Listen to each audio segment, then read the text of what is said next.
ಓಂ ದಕ್ಷಿಣಾಭಿಸ್ಸಹೈವೈತನ್ಮತಧಸ್ತಾಜ್ಜಗತ್ಸದಾ ಧನ್ಯಾಶ್ಚರ್ಯೋಹಮೇವೈಕೋ ಮಿತ್ರಂ ಮೇ ದಕ್ಷಿಣಾರಮಾ ರತತ್ವಾದ್ಭಾತ್ಮಕೆ ವಿಷ್ಣಾವಥವಾಪಿ ಜಗದ್ಭೃತೇಃ ಭರತೋ ವಾಯುರುದ್ದಿಷ್ಟಃ ಭಾರತೀ ತತ್ಸರಸ್ವತಿ ಉಮಾ ವೈವಾಕ್ ಸಮುದ್ದಿಷ್ಟ ಮನೋ ರುದ್ರ ಉದಾಹೃತಃ ತದೇತನ್ಮಿಥುನಂ ಜ್ಞಾತ್ವಾ ನ ದಾಂಪತ್ಯಾದ್ವಿಹೀಯತೆ. ಶ್ರೀ ಗುರುಭ್ಯೋ ನಮಃ. ಮಹಾಭಾರತ ಪ್ರವಚನ ಸರಣಿಯಲ್ಲಿ 1246ನೇ ಭಾಗ ಇದು. 179ನೇ ಭಾಗ ಅನುಶಾಸನ ಪರ್ವದ್ದು. ನಾವೀಗ ನೋಡ್ತಾ ಇರುವಂತಹ ಅಧ್ಯಾಯ ವಾವಿಳ್ಯ ರಾಮಸ್ವಾಮಿ ಶಾಸ್ತ್ರಿಗಳ ಪಾಠದಲ್ಲಿ 123ನೇ ಅಧ್ಯಾಯ, ಅದರಲ್ಲಿ 52ನೇ ಶ್ಲೋಕ. ಟಿ.ಆರ್. ಕೃಷ್ಣಾಚಾರ್ಯ ಪಾಠದಲ್ಲಿ 218ನೇದ್ದು. ವೈಷ್ಣವ ಪಾಠದಲ್ಲಿ ಇದು 202ನೇದ್ದು. ಉತ್ತರ ಭಾರತದ ಗೀತಾ ಪ್ರೆಸ್ಸಿನ ಪಾಠದಲ್ಲಿ ಈ ಅಧ್ಯಾಯ ಕಂಡುಬರೋದಿಲ್ಲ. ಸ್ವಸ್ತ್ಯಸ್ತು ಸುತಾಂ ಅಶೇಷ ಸನ್ಮಂಗಲಾನಿ ಭವಂತು. ಅಥಾತಃ ಅಂಬೃಣೀಪತೇಃ ಭಗವತಃ ಬಾದರಾಯಣಸ್ಯ ಚರಣಾ ಉಪಸಂಗೃಹ್ಯ ತತ್ಪ್ರಣೀತಾಯಾಃ ಮಹಾಭಾರತ ಸಂಹಿತಾಯಾಃ ಶತಸಾಹಸ್ರ್ಯಾಃ ಅನುಶಾಸನ ಪರ್ವಣಿ ಉಮಾಮಹೇಶ್ವರ ಸಂವಾದಂ ರೂಪಂ ಭಾಗಂ ವ್ಯಾಖ್ಯಾಸ್ಯಾಮಃ. ನೈಕವಿಧಾನ್ ಧರ್ಮಾನ್ ತತ್ವಾನಿ ಚ ಸಮಾಹಿತ ಮನಸೆ ಪಾರ್ವತ್ಯೈ ಶಿವಃ ಉಪದಿದೇಶ.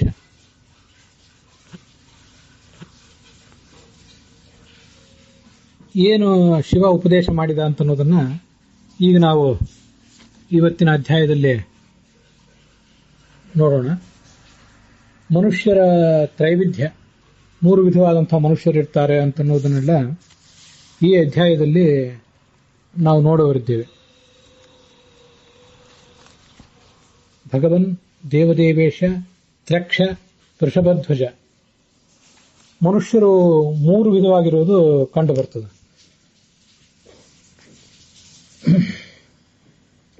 ಕೆಲವರು ಆಸೀನಾಯೇವ ಭುಂಜತೆ, ತಾವು ಕೂತಲ್ಲೇ ಎಲ್ಲವನ್ನೂ ಅನುಭವಿಸ್ತಾ ಇರ್ತಾರೆ. ಹೆಚ್ಚಿಂದೇನು ಕಷ್ಟವನ್ನು ಅವರು ಪಡಲಿಕ್ಕಿಲ್ಲ. ಆದರೂ ಎಲ್ಲಾ ಥರದ ಭೋಗಗಳು ಅವರಿಗೆ ತಾವಾಗಿಯೇ ಒದಗಿ ಬರ್ತವೆ.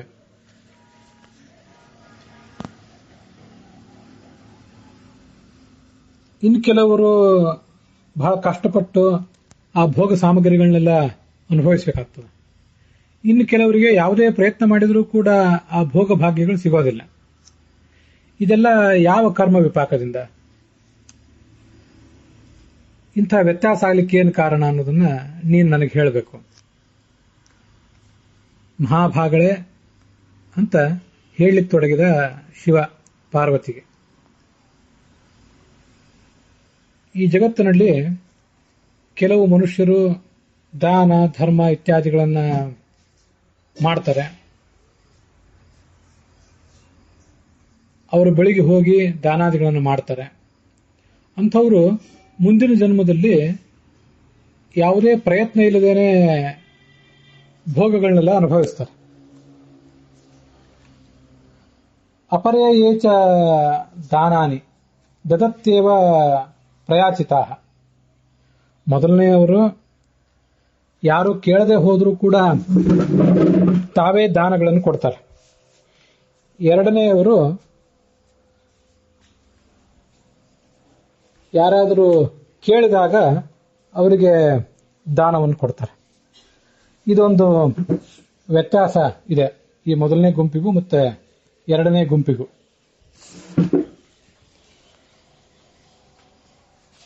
ಅಪರೇ ಏಚ ದಾನಾನಿ ದದತ್ಯೇವ ಪ್ರಯಾಚಿತಾಃ.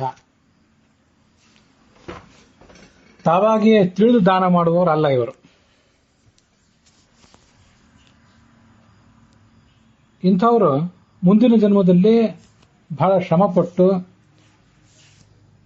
ಪ್ರಯತ್ನಪಟ್ಟು ಆ ಮೂಲಕ ಆ ಭೋಗಗಳನ್ನೆಲ್ಲ ಅನುಭವಿಸ್ತಾರೆ. ಇನ್ನು ಈ ಜಗತ್ತಿನಲ್ಲಿ ಕೆಲವರು ತೀವ್ರವಾದಂತಹ ಅಸೂಯೆ ಇತ್ಯಾದಿ ದುರ್ಗುಣಗಳಿಗೆ ವಶರಾಗಿ ದಾನ ಇತ್ಯಾದಿಗಳನ್ನ ಮಾಡಲಿಕ್ಕೆ ಹೋಗೋದಿಲ್ಲ. ಅಂಥವರು ಮುಂದಿನ ಜನ್ಮದಲ್ಲಿ ಎಷ್ಟೇ ಪ್ರಯತ್ನ ಪಟ್ಟರೂ ಕೂಡ ಅವರಿಗೆ ಏನೂ ದೊರೆಯೋದಿಲ್ಲ. ಇದು ವ್ಯತ್ಯಾಸ. ನಾನುಕ್ತಂ ರೋಹತೆ ಸಸ್ಯಂ. ಯಾವುದೇ ಒಂದು ಸಸ್ಯ ಬೆಳೆಯಬೇಕು ಅಂತಿದ್ರೆ ಅದಕ್ಕೆ ಉಚಿತವಾದಂತಹ ಬೀಜವನ್ನ ಬಿತ್ತಲೇಬೇಕು. ದಾನ ಫಲನೂ ಕೂಡ ಹಾಗೇನೆ. ಯಾವುದನ್ನ ಮನುಷ್ಯ ಕೊಡ್ತಾನೋ ಅದನ್ನೇ ಪಡ್ಕೊಳ್ತಾನೆ. ನಿನಗೆ ಮತ್ತೇನನ್ನು ಕೇಳುವ ಅಪೇಕ್ಷೆ ಇದೆ, ಅದನ್ನ ಹೇಳು.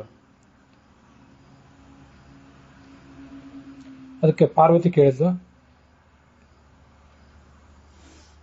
ಕೆಲವರಿಗೆ ಮುಪ್ಪಿನ ಕಾಲದಲ್ಲಿ, ಅದನ್ನು ಅನುಭವಿಸಲಿಕ್ಕೆ ಆಗದೇ ಇರುವಂತಹ ಒಂದು ಕಾಲದಲ್ಲಿ ಅನೇಕ ಭೋಗಗಳನ್ನು ಹೊಂದುವಂತಹ ಒಂದು ಕಾಲ ಬರ್ತದೆ.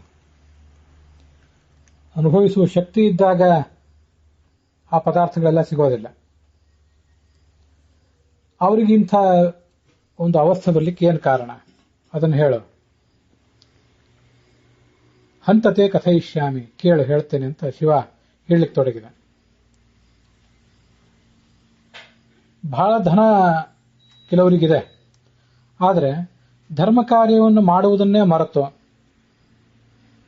ತಮಗೆ ಯೌವನ ಇದ್ದಾಗ, ತಮಗೆ ಶಕ್ತಿ ಇದ್ದಾಗ ಧರ್ಮ ಕಾರ್ಯವನ್ನು ಮಾಡುವುದನ್ನು ಮರೆತು, ತಮಗೆ ರೋಗಾದಿಗಳು ಬಂದಾಗ, ಪ್ರಾಣಾಂತ ಕಾಲವು ಸಮೀಪಿಸಿದಾಗ ಮತ್ತೊಬ್ಬರಿಗೆ ದಾನ ಧರ್ಮಾದಿಗಳನ್ನ ಮಾಡ್ತಾರೆ. ಅವರಿಗೆ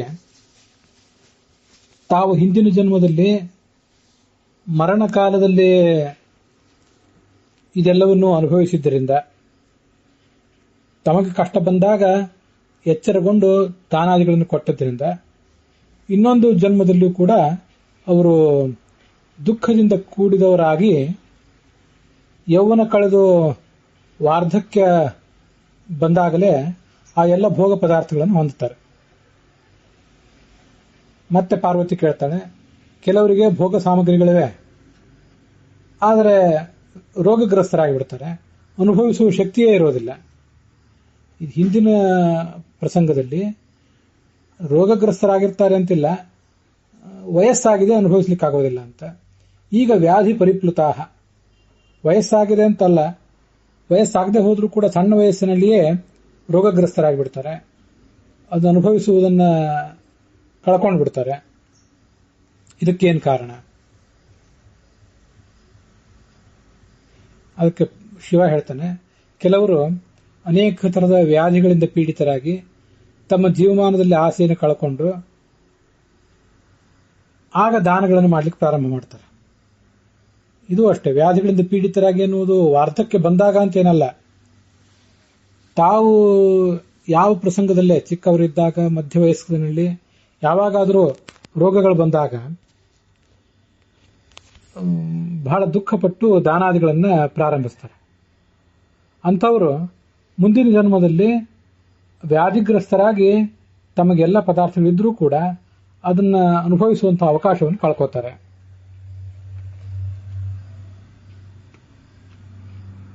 ಮುಂದೆ ಪಾರ್ವತಿ ಕೇಳ್ತಾಳೆ, ಭಗವನ್ ದೇವದೇವೇಶ ಮಾನುಷೇಶ್ವೇವ ಕೇಚನ.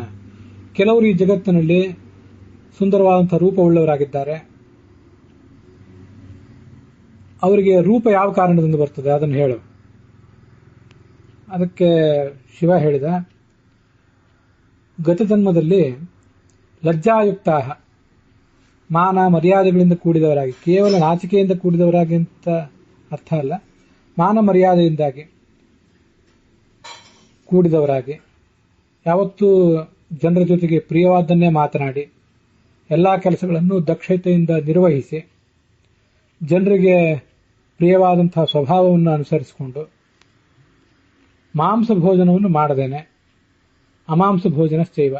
ಇದು ಹಿಂದೆ ಕೂಡ ಬಂದಿತ್ತು ಒಂದ್ಸರಿ. ಆ ಮಾಂಸ ಭೋಜನ ಮಾಡುವಂತಹ ಒಂದು ಪ್ರಕರಣದಲ್ಲಿ ಮಾಂಸ ಭೋಜನದ ಪರಿತ್ಯಾಗದಿಂದ ಸಾಧಕನಾದವನಿಗೆ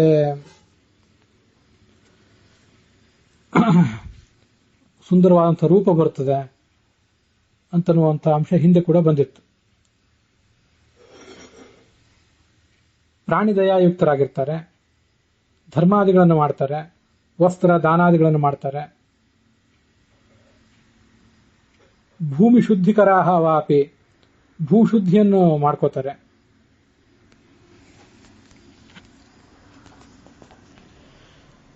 ಭೂಮಿ ಶುದ್ಧಿಕರ ಅಂತಾನೆ ಎಲ್ಲ ಕಡೆ ಪಾಠ ಇದೆ. ಭೂಶುದ್ಧಿಯನ್ನು ಮಾಡುವವರು ಅಂತ ಅನುವಾದ ಮಾಡಿದ್ದಾರೆ. ಅದು ನನಗೆ ಅನುವಾದ ಏನು ಸಮಾಧಾನ ಕೊಡಲಿಲ್ಲ.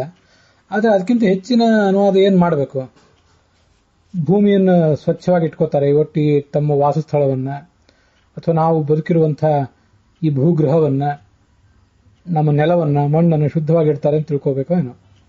ಅಗ್ನಿ ಪೂಜಾ ಮಾಡ್ತಾರೆ.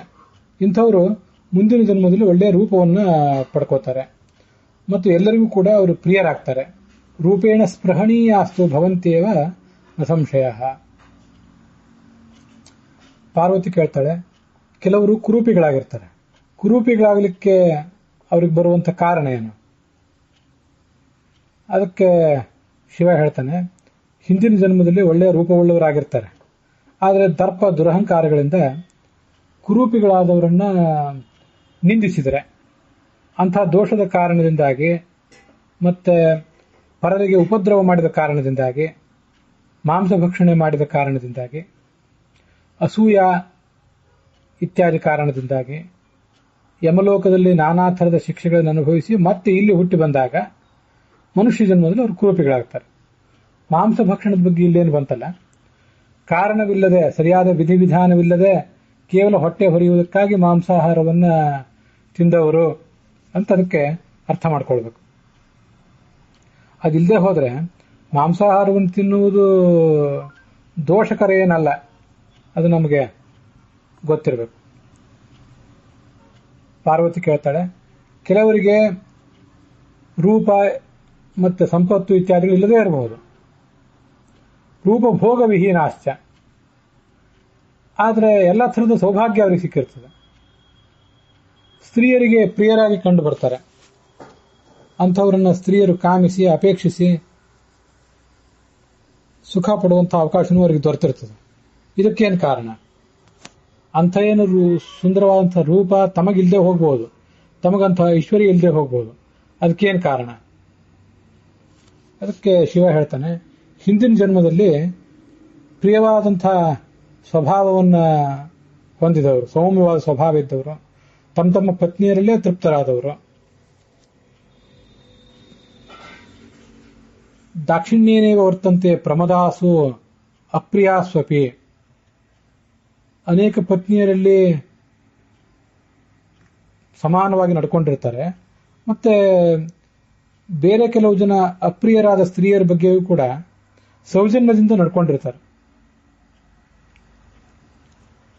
ದಾಕ್ಷಿಣ್ಯದಿಂದ ನಡ್ಕೊಳ್ಳುವುದಂದ್ರೆ ಹೇಗೆ ನಡ್ಕೊಳ್ಬೇಕೋ ಹಾಗೆ, ಅವರಿಗೆ ಅವಮಾನ ಆಗದಂತೆ ಸೌಜನ್ಯದಿಂದ ಅವರ ಮರ್ಯಾದೆಗೆ ಧಕ್ಕೆ ತರದಂತೆ ನಡ್ಕೊಳ್ಳುವುದು ಅಂತ ಅದಕ್ಕರ್ಥ. ಮತ್ತೆ ನತು ಪ್ರತ್ಯಾದಿಶಂತೇವ ಸ್ತ್ರೀದೋಷಾನ್ ಗುಣ ಸಂಶ್ರಿತಾನ್, ಎಲ್ಲೆಲ್ಲಿ ಈ ಜಗತ್ತಿನಲ್ಲಿ ಗುಣ ಇರ್ತದೋ ಅಲ್ಲೆಲ್ಲ ದೋಷಗಳು ಇದ್ದೇ ಇರ್ತವೆ. ಪುರುಷರಲ್ಲಿಯೂ ಇರ್ತವೆ, ಸ್ತ್ರೀಯರಲ್ಲಿಯೂ ಕೂಡ ಇದ್ದೇ ಇರ್ತವೆ.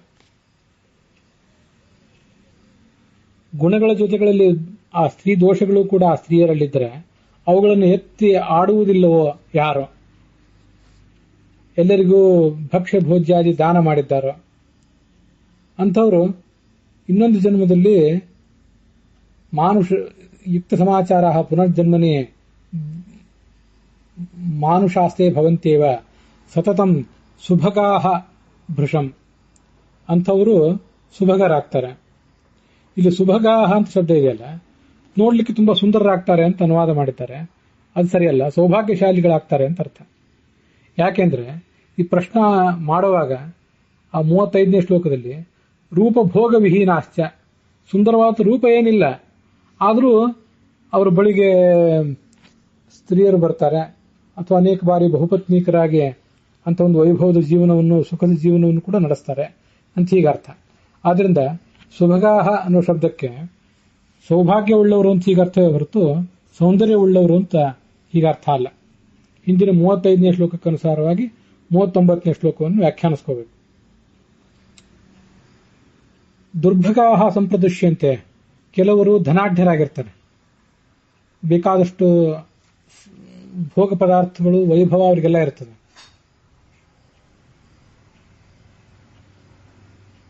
ಆದರೆ ದುರ್ಭಗಾಹ, ಸರಿಯಾದ ಸೌಭಾಗ್ಯ ಅವರಿಗಿರೋದಿಲ್ಲ, ಕುರೂಪಿಗಳಾಗಿರ್ತಾರೆ ಅಂತಿದೆ.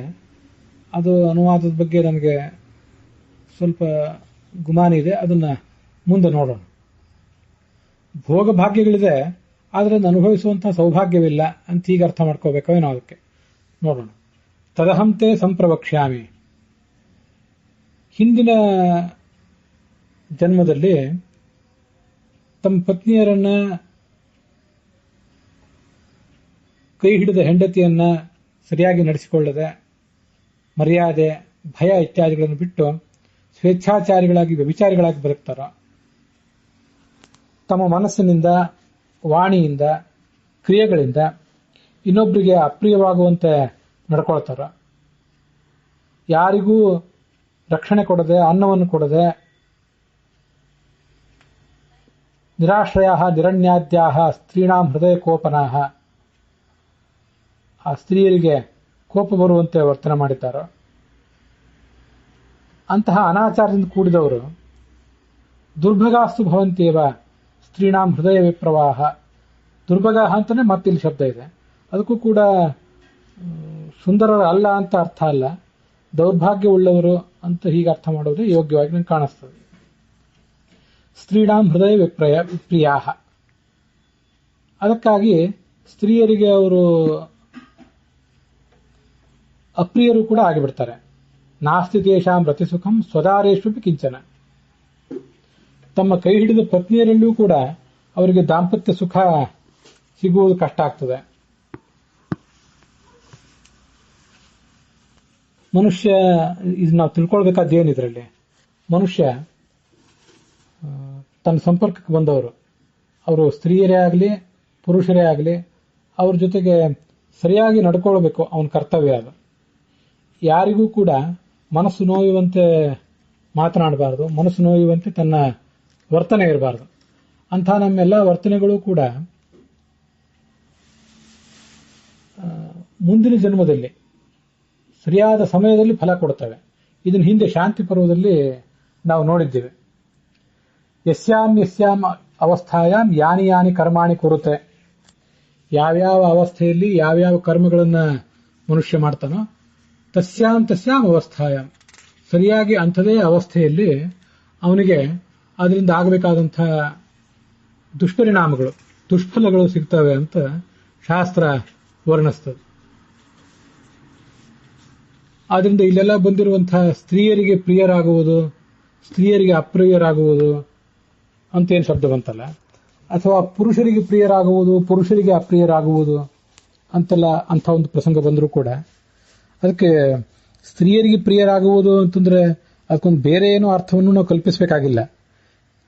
ದುಷ್ಟಾರ್ಥದಲ್ಲಿ ಆ ಶಬ್ದ ಪ್ರಯುಕ್ತವೂ ಆಗಿಲ್ಲ. ಮನುಷ್ಯ ಎಲ್ಲರಿಗೂ ಕೂಡ ಪ್ರಿಯ ಆಗುವಂತೆ ವರ್ತಿಸುವುದು ಮುಖ್ಯ. ಯಸ್ಮಾನ್ನೋ ದ್ವಿಜತೆ ಲೋಕಃ ಲೋಕಾನ್ನೋ ದ್ವಿಜತೆ ಚಯ. ಸಂಪರ್ಕಕ್ಕೆ ಬಂದವರು ಪುರುಷರೇ ಇರಲಿ ಸ್ತ್ರೀಯರೇ ಇರಲಿ, ನಮ್ಮ ಸುತ್ತಮುತ್ತಲಿನ ಲೋಕ ಜನ ನಮ್ಮ ವರ್ತನೆಗಳನ್ನು ನೋಡಿ ಭಯ ಪಡಬಾರದು. ಅದನ್ನು ಭಗವದ್ಗೀತಾದಲ್ಲಿ ವರ್ಣನೆ ಮಾಡಿದ್ದಾರೆ. ಮತ್ತೆ ಲೋಕವನ್ನು ನೋಡಿ ನಾವು ಭಯ ಪಡುವಂತಹ ಪ್ರಸಂಗವೂ ಇರಬಾರದು. ಯಸ್ಮಾನ್ನೋ ದ್ವಿಜತೆ ಲೋಕಃ ಲೋಕಾನ್ನೋ ಉದ್ವಿಜತೆ ಚಯ.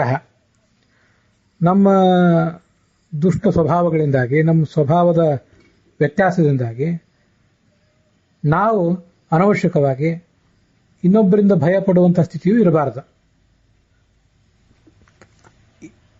ಹೀಗೆ ಇನ್ನೊಬ್ಬರಿಗೆ ಯಾವುದೇ ರೀತಿಯಿಂದ ಹೆದರದೆ, ಇನ್ನೊಬ್ಬರಿಗೆ ಉದ್ವಿಗ್ನನಾಗದೆ, ಇನ್ನೊಬ್ಬರ ಕಾರಣದಿಂದಾಗಿ ಉದ್ವಿಗ್ನನಾಗದೆ, ತಾನೂ ಕೂಡ ಬೇರೆಯವರಿಗೆ ಉದ್ವೇಗ ಕೊಡದೆ, ಯಾರು ಪ್ರಿಯನಾಗಿ ಬದುಕ್ತಾನೋ ಅವನಿಗೆ ಆ ಪ್ರಿಯನಾಗಿ ಬದುಕಿದ್ದರ ಫಲವಾಗಿ ಮುಂದಿನ ಜನ್ಮದಲ್ಲಿ ಎಲ್ಲವೂ ಸಿಗ್ತದೆ ಅಂತ ಅದರ ತಾತ್ಪರ್ಯ.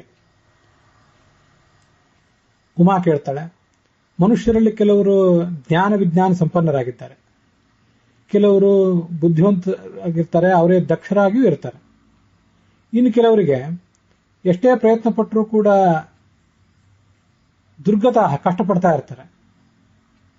ಬುದ್ಧಿ ಜ್ಞಾನ ಇತ್ಯಾದಿಗಳು ಅವರಿಗೆ ಬಂದಿರೋದಿಲ್ಲ. ಇದಕ್ಕೇನು ಕಾರಣ? ಇದು ಅಧ್ಯಾಯ ಬೇರೆ ಆಗಿದೆ. ಟಿ.ಆರ್. ಕೃಷ್ಣಾಚಾರ್ಯರ ಪಾಠ ಮತ್ತು ವೈಷ್ಣವ ಪಾಠದಲ್ಲಿ. ವಾವಿಳ್ಯ ರಾಮಸ್ವಾಮಿ ಶಾಸ್ತ್ರಿಗಳ ಪಾಠದಲ್ಲಿ ಅದೇ 123ನೇ ಅಧ್ಯಾಯ ಮುಂದುವರೆದಿದೆ. ನಾವು ಈ ಜನ್ಮದಲ್ಲಿ ಅಜ್ಞಾನಿಗಳಾಗಲಿಕ್ಕೆ ಏನು ಕಾರಣ? ಅದಕ್ಕೆ ಶಿವ ಹೇಳ್ತಾನೆ, ಶಿವ ವಿದ್ಯಾಭಿಮಾನಿ, ವಿದ್ಯಾ ಕಾಮಸ್ತು ಗಿರೀಶಂ ದಾಂಪತ್ಯಾರ್ಥಂ ಉಮಾಂ ಸತೀಂ ಅಂತ ಭಾಗವತದಲ್ಲಿ ವರ್ಣನೆ ಮಾಡ್ತಾರೆ.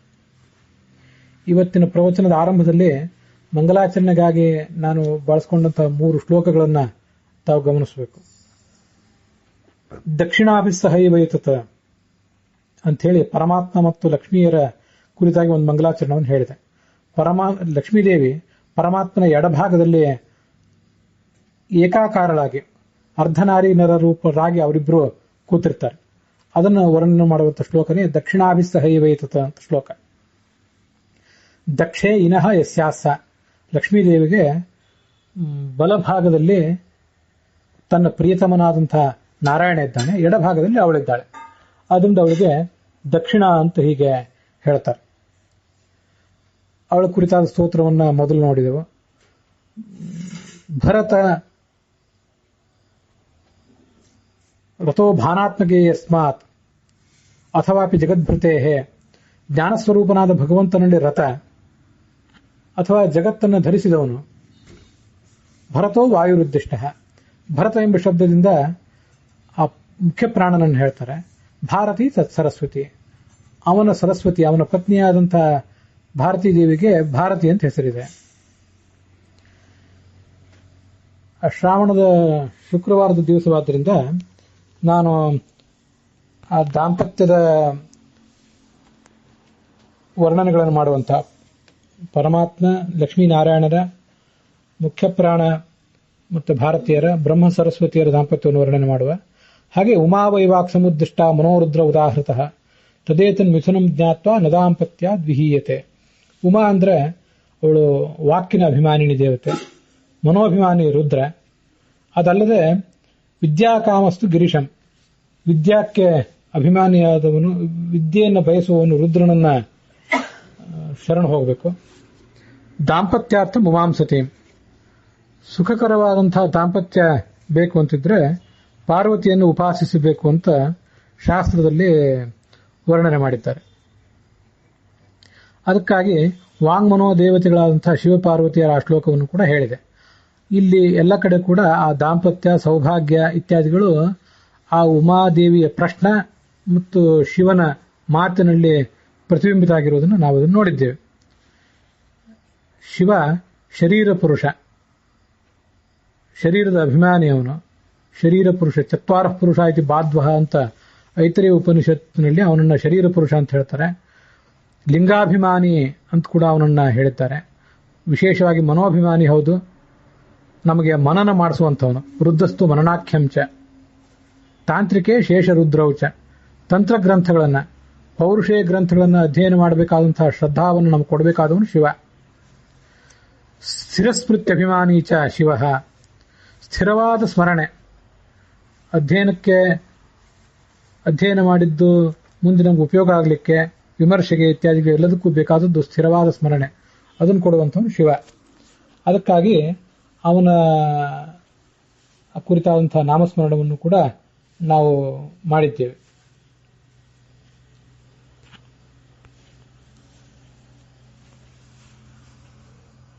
ಹಿಂದಿನ ಜನ್ಮದಲ್ಲಿ ಬೇಕಾದಷ್ಟು ವಿದ್ಯೆ ಇದ್ರೂ ಕೂಡ ಇನ್ನೊಬ್ಬರಿಗೆ ಆಶ್ರಯ ಕೊಟ್ಟು ವಿದ್ಯೆ ಹೇಳಿಕೊಡದೆ ಕೇವಲ ಸ್ವಾರ್ಥಿಗಳಾಗಿ ಬದುಕಿದರೆ, ಮುಂದಿನ ಜನ್ಮದಲ್ಲಿ ಅದರ ಫಲವನ್ನ ಅನುಭವಿಸ್ತಾರೆ. ದುರ್ಗತಾಸ್ತು ಪ್ರದೃಶ್ಯಂತೆ ಯಥಮಾನ ಯಥಾವಿಧಿ. 2ನೇ ಶ್ಲೋಕದಲ್ಲಿ ಸರಿಯಾದ ಪ್ರಯತ್ನವನ್ನೇ ಮಾಡಿದ್ರೂ ಕೂಡ ದುರವಸ್ಥೆಯಲ್ಲೇ ಅವರಿರ್ತಾರೆ. ಈ ದುರವಸ್ಥೆಯಲ್ಲಿ ಇರುವುದಕ್ಕೆ ಏನು ಕಾರಣ ಅಂತ ಅವಳು ಕೇಳಿದ್ಲು. ಅದಕ್ಕೆ ಇದು ಉತ್ತರ. ತೇ ಪುನರ್ಜನ್ಮನಿ ಶುಭೆ ಜ್ಞಾನ ಬುದ್ಧಿಯುತಾಃ ಅಪಿ ನಿಷ್ಕಿಂಚನಾ ಭವಂತೇವ ಅನುಕ್ತಂ ನಹಿ ರೋಹತಿ. ಬೇಕಾದಷ್ಟು ಜ್ಞಾನ ಬುದ್ಧಿ ಇತ್ಯಾದಿಗಳು ಇರ್ತವೆ. ಜ್ಞಾನ ಬುದ್ಧಿ ಇತ್ಯಾದಿಗಳಿದ್ರೂ ಕೂಡ ಅವರು ನಿಷ್ಕಿಂಚನ, ಯಾವುದೇ ಸಂಪತ್ತಿಲ್ಲದೆ ತೊಳಲಾಡುವಂಥ ಪ್ರಸಂಗವನ್ನು ತಂದುಕೋತಾರೆ. ಪ್ರಶ್ನೆ ಪಾರ್ವತಿ ಕೇಳಿದಾಗ ಅಲ್ಲಿ 2 ಪ್ರಶ್ನೆಗಳಿವೆ. ಇವರು ಮೂರ್ಖರಾಗಿ ಯಾಕೆ ಹುಟ್ಟುತ್ತಾರೆ ಅನ್ನುವಂಥ ಆಲೋಚನೆ ಒಂದು ಪ್ರಶ್ನವೂ ಕೂಡ ಅವಳ ಮಾತಿನಲ್ಲಿದೆ. ಮತ್ತೆ ಜ್ಞಾನಿಗಳಾಗಿದ್ರೂ ಕೂಡ ದುರ್ಗತಿಯನ್ನು ಹೊಂದುವುದು ಯಾಕೆ? ಏಕೆಂದರೆ 1ನೇ ಶ್ಲೋಕದಲ್ಲಿ ಕೆಲವರು ಜ್ಞಾನ ವಿಜ್ಞಾನ ಸಂಪನ್ನರಾಗಿದ್ದಾರೆ, ಬುದ್ಧಿವಂತರಾಗಿದ್ದಾರೆ, ದಕ್ಷರಾಗಿದ್ದಾರೆ. ಇನ್ನು ಕೆಲವರು ದುರ್ಗತಾಹ ಅಂದ್ರೆ ಸಂಪತ್ತು ಅವರಿಗೆ ಸಿಗ್ತಾ ಇಲ್ಲ. ಬೇಕಾದಷ್ಟು ಬುದ್ಧಿವಂತಿಕೆ ಜ್ಞಾನ ಇತ್ಯಾದಿಗಳು ಇರಬಹುದು ಅನ್ನುವ ಮಾತು ಆ 2ನೇ ಶ್ಲೋಕದಲ್ಲಿ ನೇರವಾಗಿ ಬಂದಿಲ್ಲ. ಆದರೂ ಜ್ಞಾನ ಸಂಪತ್ತಿದ್ರೂ ಕೂಡ ಆ ಜ್ಞಾನ ಸಂಪತ್ತಿನ ಮೂಲಕ ಬರಬೇಕಾದಂಥ ಒಂದು ಸುಖ ಅವರಿಗೆ ಬಂದಿಲ್ಲ ಅಂತ ಹೀಗೆ ಹೇಳಿದಂತೆ ಅಲ್ಲಿ ಕಾಣಿಸ್ತದೆ. ಮನುಷ್ಯನಿಗೆ ಅವು 2 ಕಷ್ಟವೇ. ಬೌದ್ಧಿಕ ದಾರಿದ್ರ್ಯವೂ ಕಷ್ಟವೇ, ಹಾಗೇನೆ ಆರ್ಥಿಕ ದಾರಿದ್ರ್ಯವೂ ಕಷ್ಟವೇ. ಬೌದ್ಧಿಕ ದಾರಿದ್ರ್ಯವಾಗಲಿ ಆರ್ಥಿಕ ದಾರಿದ್ರ್ಯವಾಗಲಿ ಬರ್ಲಿಕ್ಕೆ ಏನು ಕಾರಣ ಅಂತಾನೆ ಅವಳು ಕೇಳಿದಂತೆ ಕಾಣಿಸ್ತದೆ. 5ನೇ ಶ್ಲೋಕದಲ್ಲಿ ಜ್ಞಾನ ಬುದ್ಧಿ ಯುತಾಹ ಅಪಿ ಅಂತಿದೆ ನೋಡಿ. ಜ್ಞಾನ ಬುದ್ಧಿ, ಜ್ಞಾನ ಅಂದ್ರೆ ಏನು, ಬುದ್ಧಿ ಅಂದ್ರೆ ಏನು, ಅದನ್ನ ಗೀತಾ ಭಾಷ್ಯದಲ್ಲಿ 10ನೇ ಅಧ್ಯಾಯ 5ನೇ ಶ್ಲೋಕದಲ್ಲಿ 4-5ನೇ ಶ್ಲೋಕದಲ್ಲಿ ಬುದ್ಧಿ ಜ್ಞಾನ ಅಸಮೋಹ ಕ್ಷಮಾ ಸತ್ಯಂ ದಮಶಮಃ ಸುಖಂ ದುಃಖಂ ಭವೋ ಭಾವಃ ಭಯಂ ಚ ಅಭಯಮೇವ ಚ ಅಹಿಂಸಾ ಸಮತಾ ತುಷ್ಟಿ ದಾನಂ ತಪೋದಾನಂ ಯಶೋ ಯಶಃ ಭವಂತಿ ಭಾವ ಭೂತಾನಾಂ ಮತ್ತ ಏವ ಪೃಥಗ್ವಿಧಃ. ಅಂತಃಕರಣ ಮತ್ತೆ ಜ್ಞಾನ, ಕಾರ್ಯಕಾರ್ಯ ವಿವೇಕ,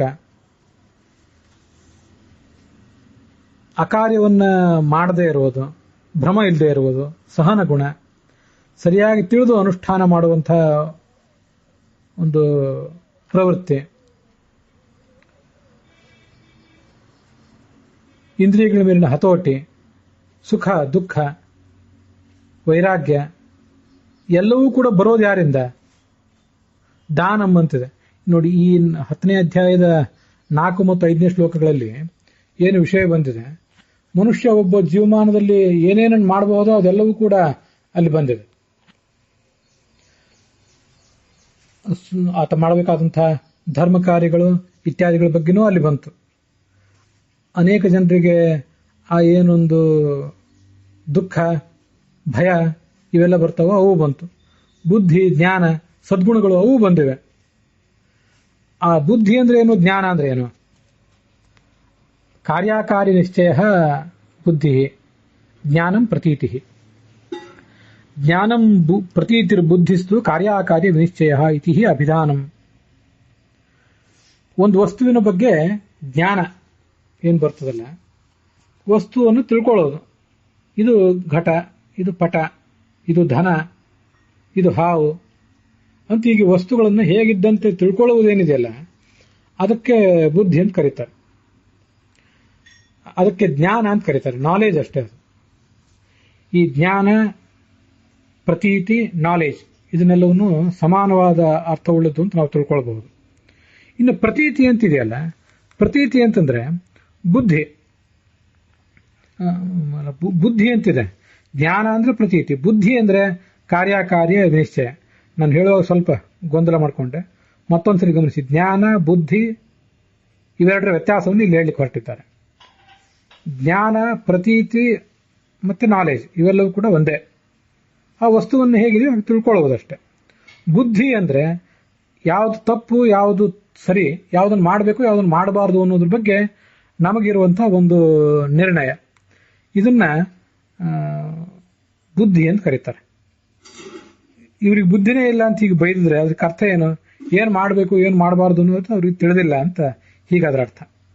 ಈ ಬುದ್ಧಿಯನ್ನೇ ವಿಸ್ಡಮ್ ಅಂತ ಹೇಳ್ತಾರೆ, ವಿವೇಕ.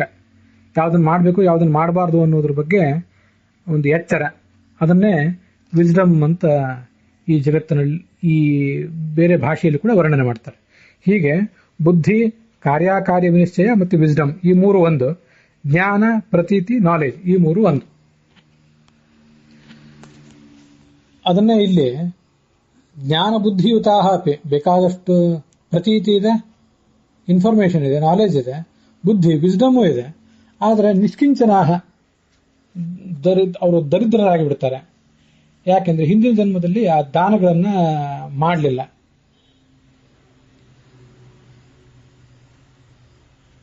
ಈ 1ನೇ ಮತ್ತು 2ನೇ ಶ್ಲೋಕದಲ್ಲಿ, 1ನೇ ಶ್ಲೋಕದಲ್ಲಿ ಕೆಲವರು ವಿವೇಕಿಗಳಾಗಿ ಜ್ಞಾನ ವಿಜ್ಞಾನ ಸಂಪನ್ನರಾಗಿರ್ತಾರೆ ಅಂತ ಬಂದಿದೆ. ಕೆಲವರು ಅಜ್ಞಾನಿಗಳಾಗಿ ಆಗಿರ್ತಾರೆ ಅನ್ನುವುದು ಈ ಮುಂದಿನ 6ನೇ ಶ್ಲೋಕದಲ್ಲಿ ಬಂದಿದೆ. ಇದನ್ನು ಗಮನಿಸಿ. 2ನೇ ಶ್ಲೋಕದಲ್ಲಿ ಕೆಲವರಿಗೆ ದುರ್ಗತಿ ಆಗ್ತದೆ, ದುಸ್ಥಿತಿಯನ್ನು ಅನುಭವಿಸ್ತಾನೆ ಇರ್ತಾರೆ. ಅದು ಯಾವ ಕರ್ಮ ವಿಪಾಕದಿಂದ ಅಂತ ಕೇಳಿದ್ದಾಳೆ. ಅದಕ್ಕೆ 4-5ನೇ ಶ್ಲೋಕದಲ್ಲಿ ಉತ್ತರ ಕೊಟ್ಟಿದ್ದಾನೆ. 1ನೇ ಶ್ಲೋಕಕ್ಕೆ ಸಂಬಂಧಪಟ್ಟಂತೆ ಜ್ಞಾನಿಗಳಾಗಿರ್ತಾರಲ್ಲ ಕೆಲವರು, ಇನ್ನು ಕೆಲವರು ಅಜ್ಞಾನಿಗಳಾಗಿರ್ತಾರಲ್ಲ, ಅದಕ್ಕೇನು ಕಾರಣ, ಅಜ್ಞಾನಿಗಳಾಗಿರುವುದಕ್ಕೇನು ಕಾರಣ ಅನ್ನೋದನ್ನ ಆಕೆ 6ನೇ ಶ್ಲೋಕದಲ್ಲಿ ಕೇಳ್ತಾ ಇರ್ತಾಳೆ. ಜ್ಞಾನ ವಿಜ್ಞಾನ ಶೂನ್ಯರಾಗಿರ್ತಾರೆ, ಜ್ಞಾನ ವಿಜ್ಞಾನ ರಹಿತಾ. ಏನು ಜ್ಞಾನ ವಿಜ್ಞಾನ ರಹಿತ ಅಂತಂದ್ರೆ, ಜ್ಞಾನ ಅಂತಂದ್ರೆ ನಮ್ಮ ಸುತ್ತಮುತ್ತಲಿರುವಂತಹ ಅನೇಕ ಸಾಮಾನ್ಯ ವಸ್ತುಗಳ ಜ್ಞಾನ, ಒಂದು ಗಡಿಗೆ, ಒಂದು ಬಟ್ಟೆ, ಮನೆ ಇತ್ಯಾದಿಗಳು.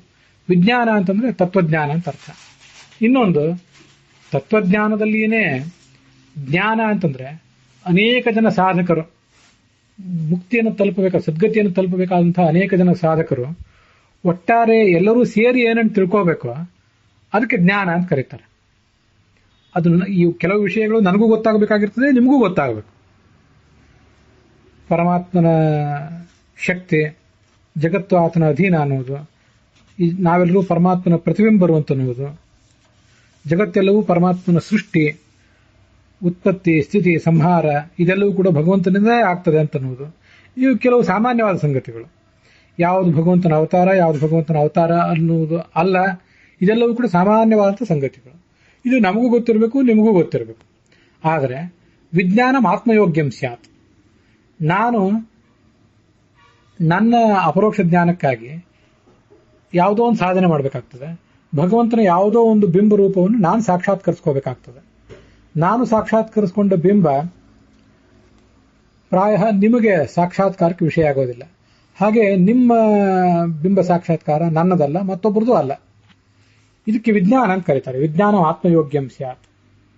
ಜ್ಞಾನವೂ ಇಲ್ಲ, ವಿಜ್ಞಾನವೂ ಇಲ್ಲ. ಯಾವ ಕರ್ಮ ವಿಪಾಕದಿಂದ ಹೀಗೆಲ್ಲ ಆಗ್ತದೆ ಅದನ್ನು ಹೇಳು. ಅದಕ್ಕೆ ಶಿವ ಹೇಳ್ತಾನೆ,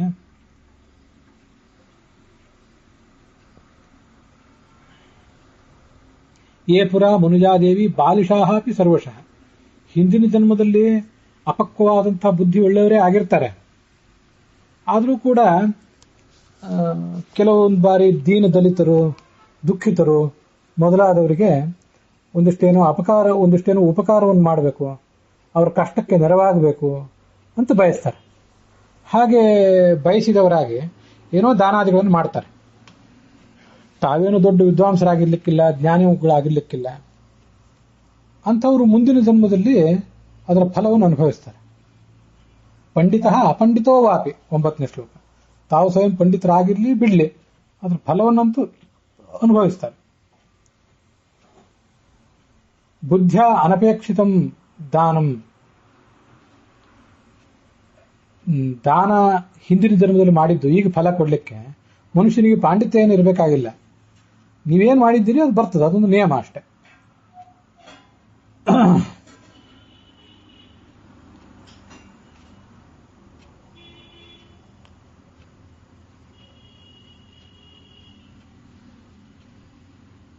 ಇಷ್ಟಾದ್ರೂ ಕೂಡ ಅವರು ಜ್ಞಾನ ವಿಜ್ಞಾನ ಶೂನ್ಯರಾಗಿದ್ದಾರೆ, ಆದರೆ ಸಮೃದ್ಧರಾಗಿದ್ದಾರೆ. ಆ 6ನೇ ಶ್ಲೋಕವನ್ನು ಗಮನಿಸಿ. ಸ್ವಲ್ಪ ನಾನು ಹೇಳುವಾಗ ವ್ಯತ್ಯಾಸ ಮಾಡಿದ್ರು ಅದನ್ನು ನೀವು ತಿಳಿದುಕೊಳ್ಳಬೇಕು. ಜ್ಞಾನ ವಿಜ್ಞಾನ ರಹಿತಾ ಸಮೃದ್ಧಾಶ್ಚ ಸಮಂತತಃ. ದೊಡ್ಡ ತತ್ವಜ್ಞಾನ ಏನು ಅವ್ರಿಗೆ ಇಲ್ಲದೆ ಇರಬಹುದು, ಸಾಮಾನ್ಯ ಜ್ಞಾನವೂ ಇಲ್ಲದೆ ಇರಬಹುದು, ಆದರೂ ಸುಖಕರವಾದ ಜೀವನ ನಡೆಸ್ತಾ ಇರ್ತಾರೆ. ಅದಕ್ಕೇನು ಕಾರಣ ಅಂತ ಅವಳು ಪ್ರಶ್ನೆ ಕೇಳಿದ್ದಕ್ಕೆ 7, 8, 9ನೇ ಶ್ಲೋಕಗಳಲ್ಲಿ ಉತ್ತರ ಕೊಟ್ಟ. ಮನುಷ್ಯನಿಗೆ ಅಜ್ಞಾನ ಯಾಕೆ ಬರ್ತದೆ, ಯಾಕೆ ಭ್ರಾಂತಿಗಳಿಂದ ಅವನು ತೊಳಲಾಡುವಂಥ ಪ್ರಸಂಗ ಬರ್ತದೆ ಅನ್ನೋದನ್ನ ನಾನು ಮನಸ್ಸಿನಲ್ಲಿ ಆವಾಗಿನಿಂದನೂ ಆಲೋಚನೆ ಮಾಡ್ತಾ ಇದ್ದೆ. ಅದು ಮುಂದೆ ಬರೋದಿದೆ ಅಂತ ನಂಗೆ ನೆನಪು.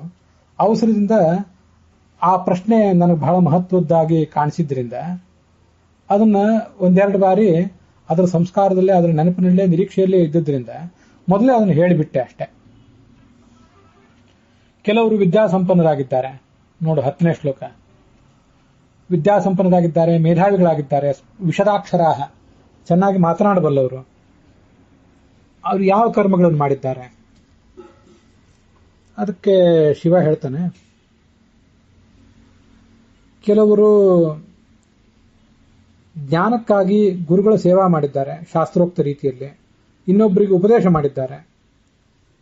ಎಂದೂ ಕೂಡ ತಮ್ಮನ್ನು ತಾವು ಹೊಗಳಿಕೊಳ್ಳದೆ ಅಶ್ಲಾಘಮಾನ ಜ್ಞಾನೇನ, ನನ್ನ ಜ್ಞಾನ ಇಷ್ಟು ಅದ್ಭುತವಾಗಿದೆ, ಅಷ್ಟು ಅದ್ಭುತವಾಗಿದೆ ಅಂತ ತಮ್ಮನ್ನು ತಾವು ಹೊಗಳಿಕೊಂಡಿಲ್ಲ. ಯಥವಾಚಕಾಹ, ಶಾಂತವಾದ ಸ್ವಭಾವವುಳ್ಳವರು, ಹಿತಮಿತವಾದಂತಹ ಮಾತುಗಳುಳ್ಳವರು, ಹೀಗೆ ಆಗಿದ್ದಾರವರು.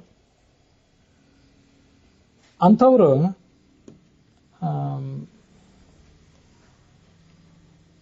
ಅನೇಕ ವಿದ್ಯೆಗಳನ್ನ ಅಧ್ಯಯನ ಮಾಡಿದ್ದಾರೆ. ವಿದ್ಯಾಸ್ಥಾನಾನಿ ಅಂತಿದೆ ನೋಡಿ. ವಿದ್ಯಾಸ್ಥಾನಗಳು ಅಂತಂದ್ರೆ ವಿದ್ಯೆಯ ಪ್ರಭೇದಗಳು ಅಂತ. ಚತುರ್ದಶ ವಿದ್ಯಾಸ್ಥಾನಾನಿ ಭವಂತಿ ಅಂತ ಶಾಸ್ತ್ರದಲ್ಲಿ ಹೇಳ್ತಾರೆ.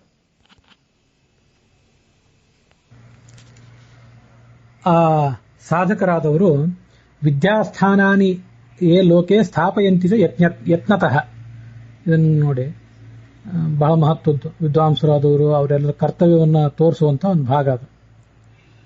ಗುರು ಶುಶ್ರೂಷ ಮಾಡಿ ವಿದ್ಯಾಧ್ಯಯನ ಮಾಡಿದ್ದಾರೆ, ಇನ್ನೊಬ್ಬರಿಗೆ ಪಾಠವನ್ನು ಕೂಡ ಹೇಳಿಕೊಟ್ಟಿದ್ದಾರೆ. ಪರಾಶ್ಚೈವ ಗ್ರಾಹಯಂತಿ.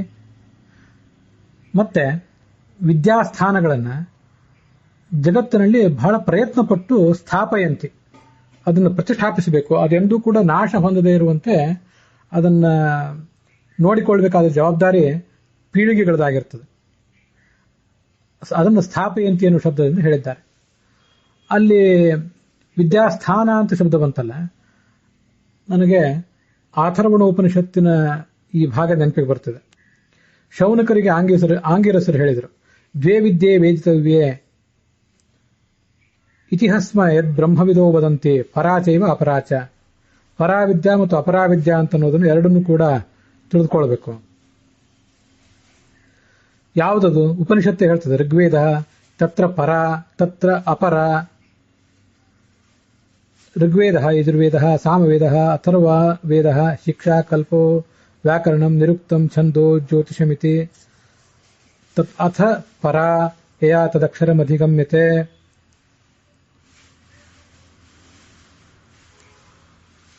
ಅಪರ ವಿದ್ಯೆಗಳು ಅಂದ್ರೆ ಯಾವುದು? ಋಗ್ವೇದ ಯಜುರ್ವೇದ ಇತ್ಯಾದಿ ಎಲ್ಲವೂ ಕೂಡ 4 ವೇದಗಳು ಮತ್ತೆ 6 ಅಂಗಗಳು. ಇನ್ನ ಇವೇ ವಿದ್ಯೆಗಳು ಪರಮಾತ್ಮನ ಸ್ವರೂಪವನ್ನ ತಿಳಿಸಿದರೆ, ಅವಿನಾಶಿಯಾದಂತಹ ಪರತತ್ವವನ್ನು ನಾವು ಯಾವುದರಿಂದ ತಿಳ್ಕೋತೀವೋ ಅದೇ ಪರವಿದ್ಯಾ ಅಂತ ವರ್ಣನೆ ಮಾಡಿದ್ದಾರೆ. ಋಗಾದಿಗಳು ಅಪರಾವಿದ್ಯಾ, ಅದು ಭಾಷ್ಯದಲ್ಲಿ ಹೇಳ್ತಾರೆ. ಯದಾ ವಿಷ್ಣೋರ್ ನವಾಚಕಾಹ, ಭಗವಂತನಿಗೆ ಆ ಋಗಾದಿ ವಾಚಗಳು, ಋಗಾದಿ ವಿದ್ಯೆಗಳು ವಾಚಕ ಅಲ್ಲದೆ ಹೋದ್ರೆ ಅವು ಅಪರಾವಿದ್ಯೆ. ತಾಯೇವ ಪರಮಾವಿದ್ಯಾ ಯದಾ ವಿಷ್ಣುವಸ್ತು ವಾಚಕಾಹ, ಅವೇ ಭಗವಂತನನ್ನು ಪ್ರತಿಪಾದನೆ ಮಾಡಿದ್ರೆ ಅವು ವಿಷ್ಣುವಿಗೆ ವಾಚಕ ಆಗ್ತವೆ. ಹಾಗಾದ್ರೆ ಅವು ಪ್ರತಿಪಾದಕ ಆಗುವುದು ಆಗದೇ ಇರುವುದು ಅಂದ್ರೆ ಏನು? ಅವು ಹಾಗೇ ಇರ್ತಾವೆ ಯಾವತ್ತೂ ಕೂಡ. ನಮ್ಮ ಪಾಲಿಗೆ ನಾವು ಓದಿದ ಋಗ್ವೇದ ಇತ್ಯಾದಿಗಳು ಭಗವಂತನಿಗೆ ವಾಚಕ ಅನ್ನುವ ಎಚ್ಚರ ನಮಗಿದ್ರೆ ನಮ್ಮ ಪಾಲಿಗೆ ಅವು ಪರವಿದ್ಯೆ, ನಮಗೆ ಆ ಎಚ್ಚರ ಇಲ್ಲದೆ ಹೋದ್ರೆ ನಮ್ಮ ಪಾಲಿಗೆ ಅವು ಅಪರವಿದ್ಯೆ ಅಂತ ಹೀಗಾದ್ರ ಅರ್ಥ.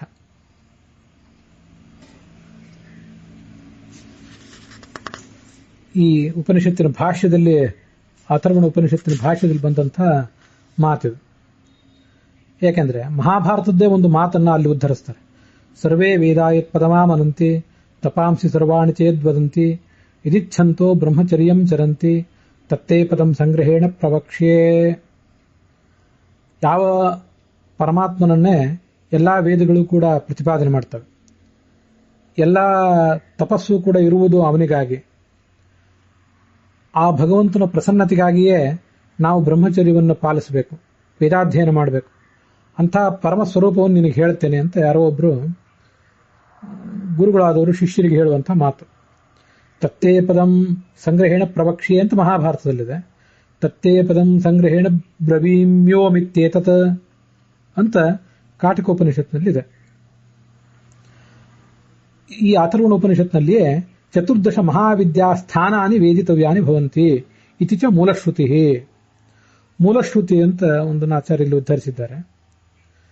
ಈ ವಿದ್ಯಾಸ್ಥಾನ ಅಂತ ಇಲ್ಲೇನು ಬಂತಲ್ಲ ಮಹಾಭಾರತದಲ್ಲಿ, ಇದನ್ನು ಓದಿದಾಗ ನನಗೆ ಈ ಚತುರ್ದಶ ಮಹಾವಿದ್ಯಾಸ್ಥಾನಾನಿ ಅಂತ ಅನ್ನೋದು ನೆನಪಿಗೆ ಬಂತು. ಅದಕ್ಕೆ ಇದನ್ನು ಕೋಟ್ ಮಾಡುವುದಕ್ಕಾಗಿ ನಾನು ಇದನ್ನೆಲ್ಲ ಹೇಳಲಿಕ್ಕೆ ಬಂದೆ. 14 ವಿದ್ಯೆಗಳನ್ನು ಮನುಷ್ಯ ತಿಳ್ಕೋಬೇಕಾಗ್ತದೆ. ಏನದು? ಋಗ್ವೇದ, 1ನೇದಾಗಿ ಋಗ್ವೇದ, 2ನೇದಾಗಿ ಯಜುರ್ವೇದ, 3 ಸಾಮವೇದ, 4 ಅಥರ್ವವೇದ, 5 ಮತ್ತು 6 ಇತಿಹಾಸ ಪುರಾಣಗಳು. ಅಲ್ಲಿ ಇತಿಹಾಸ ಅಂತಂದ್ರೆ ಮಹಾಭಾರತ ಮತ್ತೆ ಪಂಚರಾತ್ರ, ಮೂಲ ರಾಮಾಯಣ, ಇವಿಷ್ಟು ಇತಿಹಾಸ. ಬ್ರಹ್ಮಪುರಾಣ, ಭಾಗವತ ಪುರಾಣ ಮೊದಲಾದವುಗಳೇನಿವೆ ಅವಕ್ಕೆ ಪುರಾಣ ಅಂತ ಕರೀತಾರೆ. ಶಿಕ್ಷಾ ನಮಗಿದು ಗೊತ್ತಿದೆ. ಫೊನೆಟಿಕ್ಸ್, ಹೇಗೆ ಶಬ್ದಗಳನ್ನು ಉಚ್ಚರಿಸಬೇಕು ಅನ್ನೋದನ್ನು ತಿಳಿಸುವಂಥದ್ದು. ಕಲ್ಪ ಅಂದರೆ ಈ ಧರ್ಮಾಚರಣೆಯ ವಿಧಿಯನ್ನು ಹೇಳುವಂತಹ ಭಾಗಗಳು. ವ್ಯಾಕರಣ ಗೊತ್ತಿದೆ. ನಿರುಕ್ತ ಅಂದರೆ ಕೋಶ, ಅದರ ಶಬ್ದಗಳ ನಿರ್ವಚನವನ್ನು ಎಟಮಾಲಜಿ ಅಂತ ತಿಳಿಸುವಂಥದ್ದು. ಛಂದಸ್ಸು ಅಂದರೆ ಅದರ ವೃತ್ತ, ಯಾವ್ಯಾವ ಶಬ್ದಗಳು ಯಾವ್ಯಾವ ಶ್ಲೋಕಗಳು ಯಾವ್ಯಾವ ಛಂದಸ್ಸಿನಲ್ಲಿವೆ ಅಂತ ಅನ್ನೋದನ್ನು ತಿಳಿಸುವಂಥದ್ದು. ಜ್ಯೋತಿಷ ಗೊತ್ತಿದೆ. ಮತ್ತೆ ಮನ್ವಾದಿ ಸ್ಮೃತಿಗಳು, ಈಗ ಅದು ಮುಂದಿನದು. ಮತ್ತೆ ಮೀಮಾಂಸ, ಕರ್ಮಗಳನ್ನು ಮಾಡುವುದು ಹೇಗೆ, ಕರ್ಮ ಮೀಮಾಂಸ ಇತ್ಯಾದಿಗಳು. ಇವಿಷ್ಟೆಲ್ಲವೂ ಸೇರಿ ಈ 14 ವಿದ್ಯೆಗಳು ಅಂತ ಕರೆಸ್ಕೋತವೆ. ಮನ್ವಾದಿ ಸ್ಮೃತಿಗಳು ಅಂತ ಅಲ್ಲಿದೆ. ವ್ಯಾಸಸ್ಮೃತಿ ಅಂತ ಆಚಾರ್ಯರು ಸರ್ವಮೂಲದ ಉದ್ದಕ್ಕೂ ಅನೇಕ ಕಡೆ ವ್ಯಾಸಸ್ಮೃತಿಯನ್ನೇ ಉದ್ಧರಿಸ್ತಾರೆ. ಆದ್ದರಿಂದ ಮನ್ವಾದಿ ಸ್ಮೃತಿಗಿಂತಲೂ ಆ ವ್ಯಾಸಸ್ಮೃತಿ ಅನ್ನುವುದೇ ಬಹಳ ಮುಖ್ಯ ಅಂತ ನನಗೆ ಅನಿಸೋದು.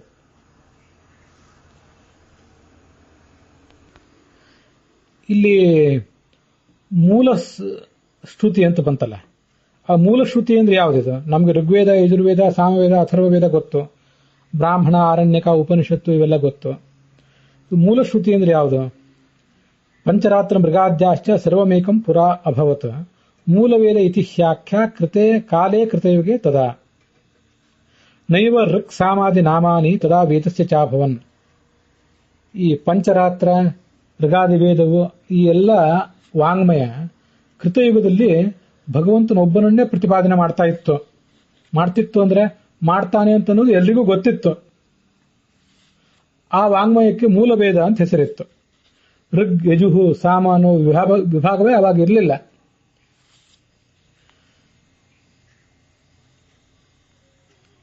ಇದನ್ನ ಮತ್ತೆ ಬ್ರಹ್ಮಸೂತ್ರ ಭಾಷ್ಯದಲ್ಲಿ ನಾವು ನೋಡ್ತೀವಿ.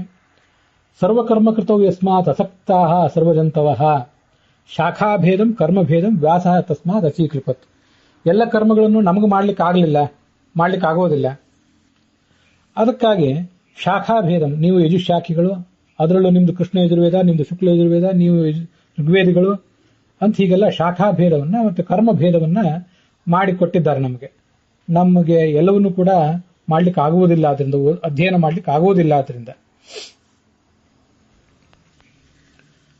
ಸರ್ವವೇದೋಕ್ತ ಮಾರ್ಗೇಣ ಕರ್ಮ ಕುರ್ವೀತ ನಿತ್ಯಶಃ ಆನಂದೋ ಹಿ ಫಲಂ ಯಸ್ಮಾತ್ ಶಾಖಾ ಭೇದೋ ಶಶಕ್ತಿತಃ ಅಂತ ಇದು ಕೂಡ ವ್ಯಾಸರೇ ಹೇಳುವಂಥ ಮಾತು. ಸರ್ವವೇದೋಕ್ತ ಮಾರ್ಗೇಣ ಎಲ್ಲ ವೇದಗಳನ್ನು ಸಾಧ್ಯ ಆದಷ್ಟು ಓದಬೇಕು. ಕರ್ಮ ಕುರ್ವೀತ, ಅಲ್ಲಿರುವಂತಹ ಕರ್ಮಗಳು, ಅಲ್ಲಿ ಹೇಳಲ್ಪಟ್ಟಂತಹ ಕರ್ಮಗಳನ್ನು ಮಾಡಬೇಕು. ಯಾಕೆಂದ್ರೆ ಮುಂದೆ ಮುಕ್ತಿಯಲ್ಲಿ ಹೆಚ್ಚಿನ ಆನಂದ ದೊರೆಯುತ್ತದೆ ಮನುಷ್ಯನಿಗೆ. ಆನಂದೋ ಹಿ ಫಲಂ ಯಸ್ಮಾತ್. ಆದರೆ ಶಾಖಾಭೇದ ಅಶಕ್ತಿಜ, ಎಲ್ಲವನ್ನೂ ಓದಲಿಕ್ಕೆ ಆಗದೆ ಹೋದ್ರೆ ಆಗ ಮನುಷ್ಯ ಕೆಲವನ್ನು ಮಾತ್ರ ಆದರೂ ಓದುವಂಥ ಪ್ರಯತ್ನವನ್ನು ಮಾಡಬೇಕು.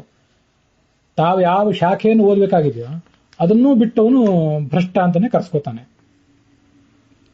ಸರ್ವಾನ್ ವೇದಾನ್ ಸೇತಿಹಾಸಾನ್ ಸಪುರಾಣಾನ್ ಸಯುಕ್ತಿಕಾನ್ ಸಪಂಚರಾತ್ರಾನ್ ವಿಜ್ಞೇಯ ವಿಷ್ಣುಜ್ಞೇಯೋ ನಚಾನ್ಯಥ ಅಂತ ಕೂಡ ಈ ಬ್ರಹ್ಮಸೂತ್ರ ಭಾಷ್ಯದಲ್ಲಿ ಹೇಳಿದ್ದಾರೆ. ಎಲ್ಲಾ ವೇದಗಳನ್ನು ಸರ್ವಾನ್ ವೇದಾನ್ ಸೇತಿಹಾಸಾನ್ ಇತಿಹಾಸಾದಿಗಳನ್ನು ಕೂಡ ಅಧ್ಯಯನ ಮಾಡಿ ಸಪುರಾಣಾನ್ ಅದಕ್ಕೆ ಯುಕ್ತಿಗಳನ್ನು ಬ್ರಹ್ಮಸೂತ್ರಾದಿಗಳಲ್ಲಿ ಹೇಳಲ್ಪಟ್ಟಂತಹ ಯುಕ್ತಿಗಳನ್ನು ಅನುಸಂಧಾನ ಮಾಡಿಕೊಂಡು ಯಾರು ಓದ್ತಾರೆ ಅಂಥವನಿಗೆ ಮಾತ್ರ ಭಗವಂತ ತಿಳಿತಾನೆ ಅಂತ ಅಲ್ಲಿ ವರ್ಣಿಸಿದ್ದಾರೆ. ಹೀಗೆ ವಿದ್ಯಾಸ್ಥಾನಾನಿ ಯೇ ಲೋಕೆ ಸ್ಥಾಪಯಂತಿ, ಎಲ್ಲ ಈ 14 ವಿದ್ಯಾಸ್ಥಾನಗಳನ್ನು ಜಗತ್ತಿನಲ್ಲಿ ಯಾರು ಸ್ಥಾಪಿಸ್ತಾರೆ ಅಂಥವರಿಗೆ ತಾದೃಶಾಹ ಮರಣಂ ಪ್ರಾಪ್ತಾಹ ಪುನರ್ಜನ್ಮನ್ ಶೋಭನೆ, ಮತ್ತೊಂದು ಜನ್ಮದಲ್ಲಿ ಅವರಿಗೆ ಮರಣ ಬಂದಾಗ ಮೇಧಾವಿಗಳಾಗಿ ವಿದ್ಯಾಸಂಪನ್ನರಾಗಿ ಮತ್ತೆ ಶ್ರುತಧರಾಹ, ಹಿಂದಿಂದಲೇ ನೆನಪಿರ್ತದೆ, ಸಂಸ್ಕಾರ ಇರ್ತದೆ, ವಿಷದಾಕ್ಷರಾಹ, ಒಳ್ಳೆ ಮಾತನಾಡಬಲ್ಲಂಥವರು ಕೂಡ ಆಗ್ತಾರೆ. ಉಮಾ ಕೇಳ್ತಾಳೆ, ಅವರು ಕೆಲವರಿಗೆ ಜ್ಞಾನ ವಿಜ್ಞಾನ ಬುದ್ಧಿಗಳಿಂದ ರಹಿತರಾಗಿರ್ತಾರೆ, ಪ್ರಯತ್ನ ಪಟ್ಟಿರ್ತಾರೆ, ಪ್ರಯತ್ನ ಪಟ್ಟರೂ ಕೂಡ ಅವರಿಗೆ ಇದೆಲ್ಲ ಸಿಗದಂತಾಗ್ತದೆ, ಇದಕ್ಕೇನು ಕಾರಣ, ಇದನ್ನು ವರ್ಣನೆ ಮಾಡುವಂತವಳು ಕೇಳ್ತಾಳೆ. ಅಪರೇ ಮಾನುಷಾದೇವ ಯತಂತೋಪಿ ಯತಸ್ತತಃ ಬಹಿಷ್ಕೃತಾಃ ಪ್ರದೃಶ್ಯಂತೆ ಶ್ರುತ ವಿಜ್ಞಾನ ಬುದ್ಧಿಭಿಃ ಕೇನ ಕರ್ಮ ವಿಪಾಕೇನ ತನ್ಮೇ ಶಂಸಿತು ಮರ್ಹಸಿ. ನನಗಿದನ್ನು ನೀನು ವರ್ಣನೆ ಮಾಡಬೇಕು ಅಂತ ಅವಳು ಕೇಳಿದಾಗ ಆತ ಹೀಗೆ ಹೇಳ್ತಾನೆ. ಆತ ಶಿವ ಅವಳ ಪ್ರಶ್ನೆಗೆ ಏನು ಉತ್ತರ ಹೇಳಿದ ಅಂತ ಅನ್ನೋದನ್ನು ನಾಳೆ ದಿವಸ ನೋಡೋಣ. ಇಲ್ಲಿಗೆ ಇವತ್ತಿನ ಈ ಭಾಗ ಸಮಾಪ್ತವಾಗಿದೆ.